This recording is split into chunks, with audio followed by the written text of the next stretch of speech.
ఏపీలో ఎలక్షన్స్ అవుతున్నాయి కదా, ఎవరు వస్తే బాగుంటుంది? జగన్మోహన్ రెడ్డి మళ్ళీ సీఎం అయితే బాగుంటుంది అనుకుంటున్నాను.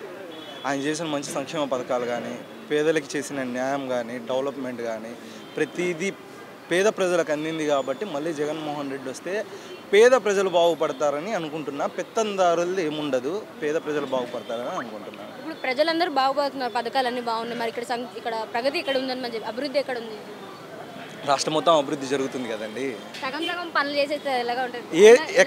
ఎక్కడ సగం సగం పనులు జరిగినాయి. సరే, ఇప్పుడు రోడ్లు, వాటర్, ఇప్పుడు రైతుకి గిట్టుబాటు ధరలు దొరకట్లేదు అని చెప్పేసి, భూమి కబ్జాలు అవన్నీ జరుగుతూ ఉన్నాయని చెప్పేసి అన్నారు. సిమెంట్లు, ఇది ఇసుక కానీ రేట్లు తగ్గిస్తామని కూడా అన్నారు. మరి రోడ్స్ గురించి మాట్లాడుతున్నారు.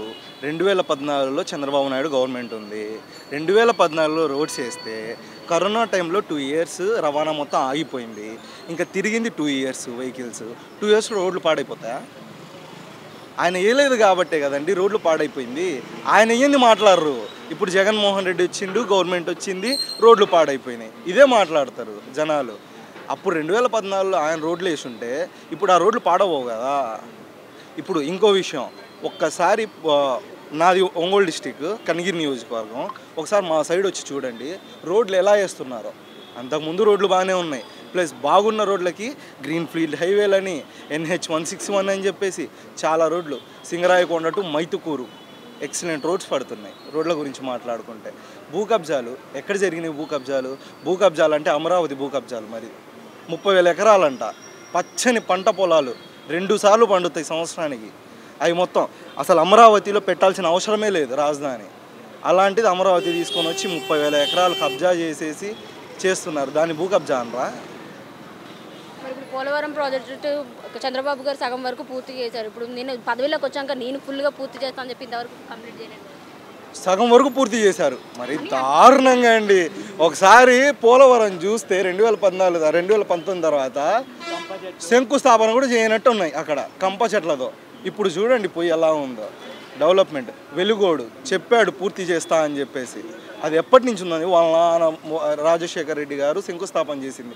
ఇప్పుడు 2 టన్నెళ్ళు పూర్తయి ఓపెన్ చేసి కూర్చొని ఉన్నాడు. దాని డెవలప్మెంట్ అనరా? మరి రాజధానులు ఎక్కడ? 3 రాజధానులు అని చెప్పేసి ఇప్పుడు మరి వైజాగ్ని రాజధాని చేయడం ఎట్లా, ఎంతవరకు న్యాయం? చాలా వరకు న్యాయం అండి వైజాగ్ని రాజధాని చేయడం. ఇప్పుడు ఒక్క అమరావతినే డెవలప్ చేస్తే వైజాగ్ వాళ్ళు ఏమవ్వాలా, కర్నూలు వాళ్ళు ఏమవ్వాలండి చెప్పండి. ఇప్పుడు 2 తెలుగు రాష్ట్రాలకి హైదరాబాద్ని రాజధాని చేసిండ్రు, నష్టపోయింది ఎవరు? ఏపీ ప్రజలే కదా.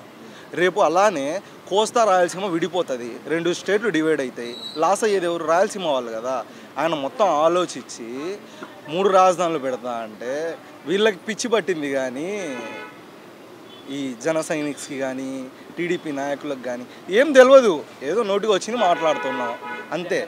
అది మరి ఇప్పుడు చంద్రబాబు గారు ఉన్నప్పుడు అయితే అన్ని ఐటీ హబ్స్ అవన్నీ ఉన్నాయి. ఇప్పుడు ఈయన వచ్చిన దగ్గర నుంచి ఒక అభివృద్ధి కూడా లేదు, కంపెనీస్ లేవు అని అంటున్నారు. ఇక్కడ చంద్రబాబు నాయుడు ఉన్నప్పుడు ఏపీలో ఐటీ హబ్స్ ఉన్నాయా? అంటే ఇక్కడ హైదరాబాద్లో చేసినట్టు ఇప్పుడు ఆయన ఇక్కడ అందరిలో చేస్తారని చెప్పేసి అంటున్నారు. చంద్రబాబు నాయుడు చేశాడు ఐటీ హబ్, రాజశేఖర రెడ్డి చేయలా, అంతకుముందు పివి నరసింహారావు చేయలా, ఎవరు చేయలా.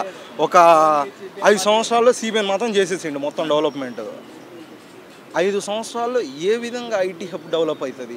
ఈ హైదరాబాద్ అనేది 5 సంవత్సరాలు డెవలప్ అయిందా? 20 సంవత్సరాల కృషి అండి హైదరాబాద్. 20-30 సంవత్సరాలు డెవలప్ చేస్తే ఈరోజు ఇలా ఉంది హైదరాబాద్ అనేది. 5 సంవత్సరాల్లో ఏది డెవలప్మెంట్ కాదు. ఇప్పుడు పేద ప్రజల్లో పేదలకి న్యాయం జరుగుతుందా? పేదలు 5 పూట్ల ఫుడ్ తింటున్నారా, 3 పూట్ల ఫుడ్ తింటున్నారా అనేది చూసుకోవాలా. ప్రతి ఇంట్లో వాడు ఓటు వేయని వేయకపోని ప్రతి ఇంట్లో సంక్షేమం జరిగిందండి ఈరోజు. ఇప్పుడు పథకాల ద్వారా ఇంటికి 5,000 ఇస్తున్నారు, ఓకే, కానీ అది కూడా ఒక వేరే ట్యాక్స్ మీద పడుతున్నాయని చెప్పేసి అని అంటున్నారు. కొనుక్కునే సదుపాయాల గురించి వాటి మీద ఎక్స్ట్రా ట్యాక్సెస్ పెట్టి ఉన్న డబ్బులు కూడా వెళ్ళిపోతున్నది. 5,000 కూడా మాకేం సరిపోతాయని అని అంటున్నారు. ఇంతకుముందు ట్యాక్సులు లేవా? ఇంతకుముందు కూడా ట్యాక్సులు ఉన్నాయి కదా, ఇంతకుముందు కూడా ఇదే బడ్జెట్ కదా, అప్పుడు ఎందుకు ఇవ్వలేదు పేదలకి? 40 సంవత్సరాలు నిండిన వాళ్ళు 18,700 అంటున్నారు. పింఛన్ ఇస్తున్నాడు 3,000, అమ్మఒడి ఇస్తున్నాడు, కాపు నేస్తామంటున్నాడు. ప్రతి ఒక్కరికి వాడు ఓటు వేయకపోని 30 లక్షల ఇళ్ల పట్టాలు ఇచ్చాడండి. ఇంతకుముందు ఎందుకు ఇవ్వలేదు?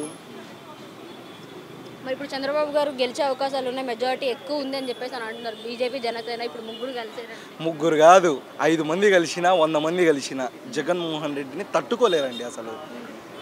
ఆయన విజన్ అలాంటిది, ఆయన చేసిన అభివృద్ధి అలాంటిది. నేను ఇన్ని సంవత్సరాల్లో చూస్తున్నా ఇంతవరకు ఏ రాజకీయ నాయకుడు నేను మంచి చేస్తుంటేనే ఓటేయండి అని ఎవడు అడగల.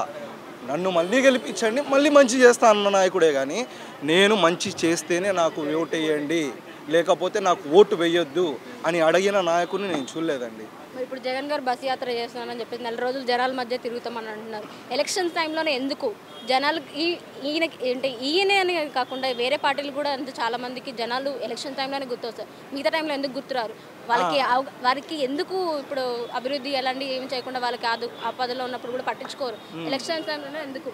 ఎలక్షన్ టైంలో ఎందుకు అని చెప్పేసి మీరు జగన్మోహన్ రెడ్డి కూడా అడుగుతుంటే నాకు నవ్వు వస్తుంది. 2014 నుంచి 19 వరకు అది ఎలక్షన్ టైం కాదు, 2019లో ఎలక్షన్లు జరిగినాయి.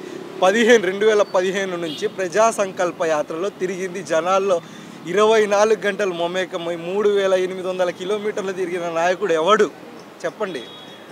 ఎలక్షన్ టైం అది 24 గంటల జనాల్లోనే తిరిగా కదండి. ఎండనక వాననక వర్షంలో దుమ్ములో నేను ప్రజా సంకల్ప యాత్రలో పాల్గొని నేను చూసా. ఆయన్ని చూస్తే ఆయనకున్న డబ్బులు, ఆయనకున్న పలుకుబడి, ఆయనకున్న హోదాతో ఆయనకేం అవసరం అనిపించేలా ఉంది. ఆయన చూస్తే ముఖం నిండా దుమ్ము మట్టి జనాలు తొక్కిసలాట. అలాంటి టైంలో కూడా ఆయన జనాల్లో తిరిగి జనాల కష్టాలు తెలుసుకొని ఈరోజు జనాలకు మంచి చేస్తున్నాడండి.